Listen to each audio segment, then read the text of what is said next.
LAC से लेकर LOC तक हालात क्या है? देशवासियों को कुछ हद तक वहां की स्थितियों के बारे में अंदाजा जरूर होता है, लेकिन ग्राउंड जीरो पर किसकी तैयारियां कितनी है?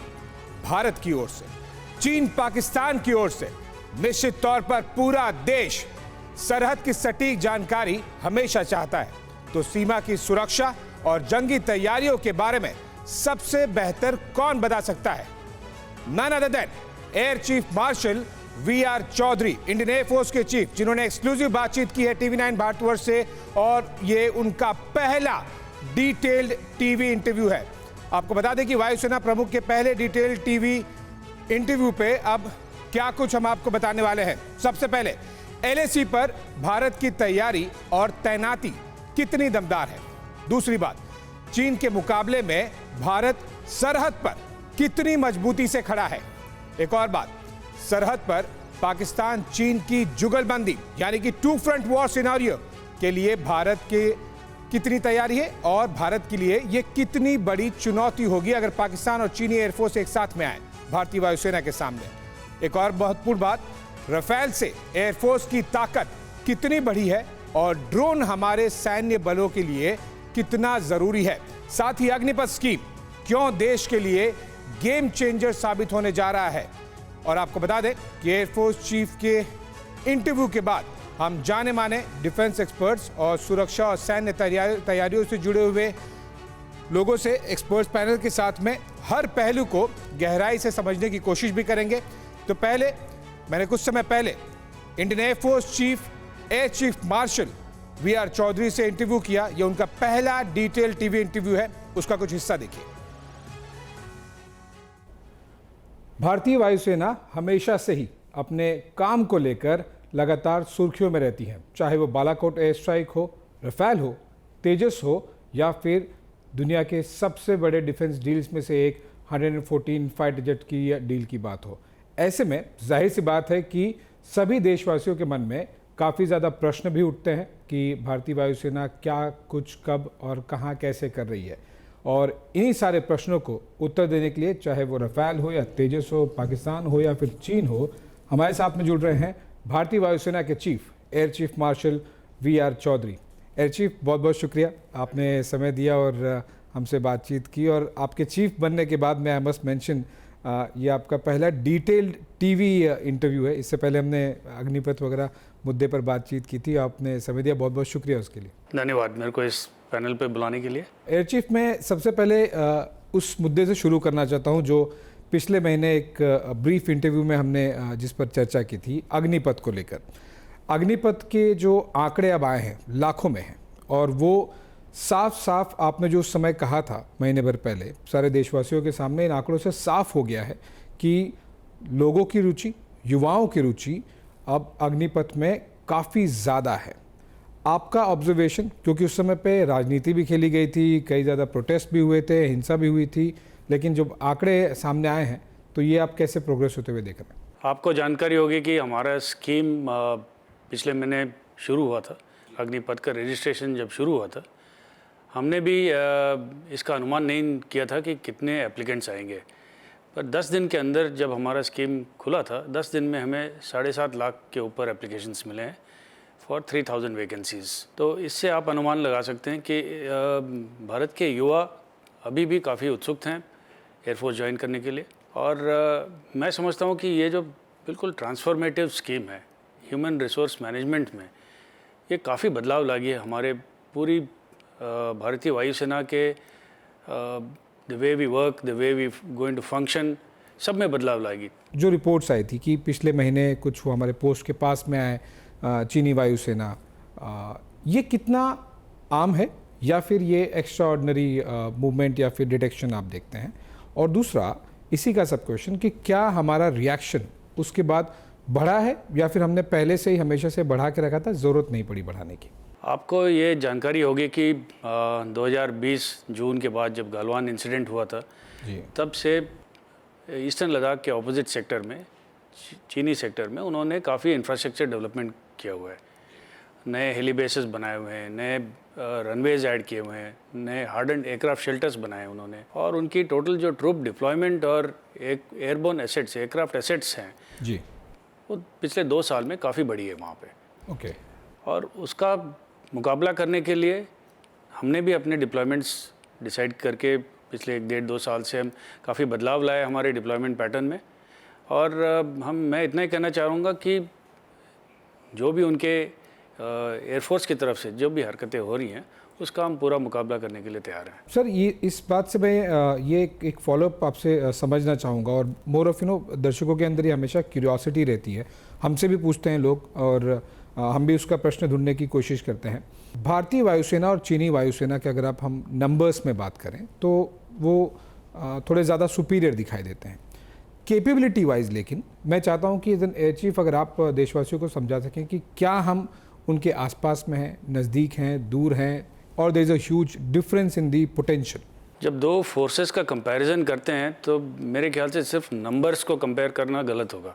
ओके, कैपेबिलिटी डिपेंड करती है अपनी ट्रेनिंग स्टैंडर्ड्स पे, अपने टैक्टिक्स जो इस्तेमाल करते हैं, जो अपनी टेक्नोलॉजी पे निर्भर है। प्योरली नंबर्स से ये counting who is superior who is inferior is incorrect. in terms of potential and platform We have to, capability? it is all encompassing. We have to look at the human capability, what is the training that we give, what is the technology we use, what are the tactics we use. So all this will have to be compared one against the other.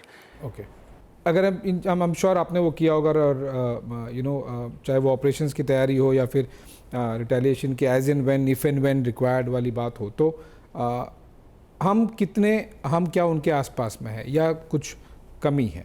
नहीं, ये मैं दोबारा कहूँगा कि इस तरह का comparison is not correct, because जो डिप्लॉयमेंट्स होती है उनकी भी deployments are spread across continental area, और हमारी भी डिप्लॉयमेंट्स हैं वो they are also spread across the northern borders. अगर ज़रूरत पड़े both sides can bring to bear their forces in one area, so that will depend on the situation. We cannot generalise it to say that उनके पास इतने numbers हैं तो हमारे से ज़्यादा वो पावरफुल हैं, so that is incorrect to compare that way. Okay sir, क्योंकि जब हमने चीन की बात की तो ओवरऑल, और अब विंटर्स प्रिपरेशन की भी शुरुआत होनी शुरू हो जाएगी, इफ़ नॉट ऑलरेडी अगस्त वगैरह से शुरू हो जाती है, तो LAC पर अब हम देख रहे हैं कि 16वें दौर की बातचीत चल रही है, WMCC डिप्लोमेटिक लेवल पे कर रहे हैं, कोर कमांडर्स मिलिट्री लेवल पर कर रहे हैं, वो आगे कुछ डेडलॉक हटता हुआ दिखाई नहीं दे रहा। मैं आपसे समझना चाहूँगा कि LAC ओवरऑल भारतीय वायुसेना की तरफ से कितनी प्रिपेयर्ड है, स्पेसिफिकली LAC की पॉइंट ऑफ व्यू, क्योंकि हमने देखा कि बालाकोट के समय पे भारतीय वायुसेना ने पूरे विश्व को, न केवल देश को, दिखा दिया कि जब ज़रूरत पड़ती है air force hits hard and it hits deep. LAC को लेकर प्रिपरेशन कितनी है, कैसी है? लगभग 2 साल पहले हमारे रेडार डिप्लॉयमेंट्स काफ़ी कम थे उस एरिया में। जब ये घटना घटी गलवान के बाद, उसके बाद हमने हमारे डिप्लॉयमेंट्स काफ़ी हद तक बढ़ा दिए। हमारे जो एयर वॉरियर हैं वो पहले ट्रेंड नहीं थे उस ऑल्टीट्यूड पे ऑपरेट करने के लिए इतनी लंबे समय तक। धीरे धीरे अभी सब एक्लिमेटाइज हो गए हैं।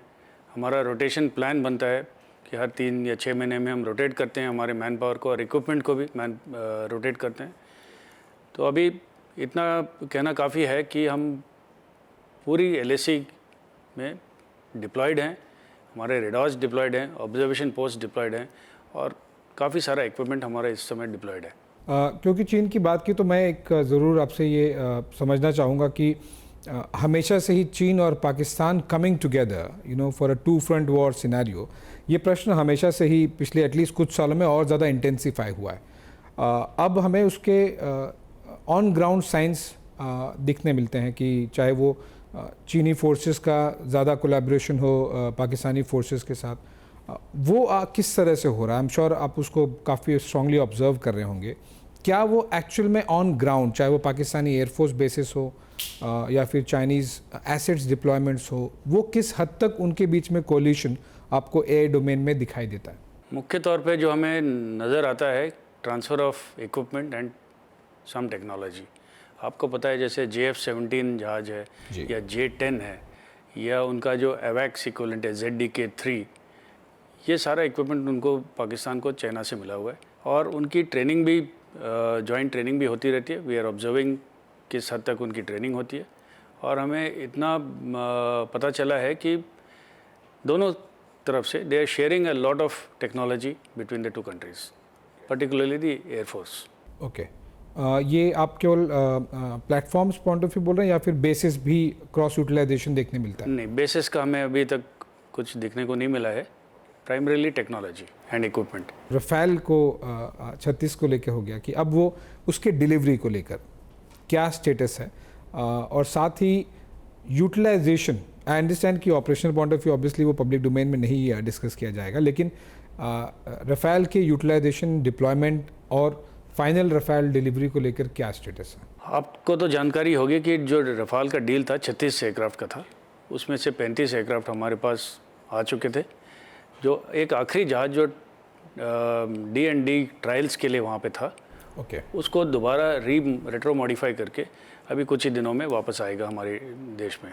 ओके, तो उसके साथ उसको आते ही हम ये कॉन्ट्रैक्ट, डिलीवरी का कॉन्ट्रैक्ट पूरा हो जाएगा 36 जहाज़ का। 15 अगस्त के पहले हम तो उम्मीद करते हैं कि इस अगले महीने में हो जाना चाहिए। ओके, और इन जहाज़ों में इंडिया स्टैंडर्ड एनहांसमेंट्स ISC, कुछ उसमें कुछ मॉडिफिकेशंस होने थे, उसका काम अभी चालू है, इंडिया में चालू है इसका। ओके, हाँ, तो जो मॉडिफिकेशंस होने थे उस पर वो अभी दोनों बेसिस में चालू हो रहे हैं अभी काम। ओके, और जहाँ तक कि इनका यूटिलाइजेशन एंड ऑपरेशनल यूटिलिटी की बात है, जो भी रोल ये रफाल एयरक्राफ्ट कर सकता है, सारे रोल्स की ट्रेनिंग लगभग सारे पायलट्स को दी गई है।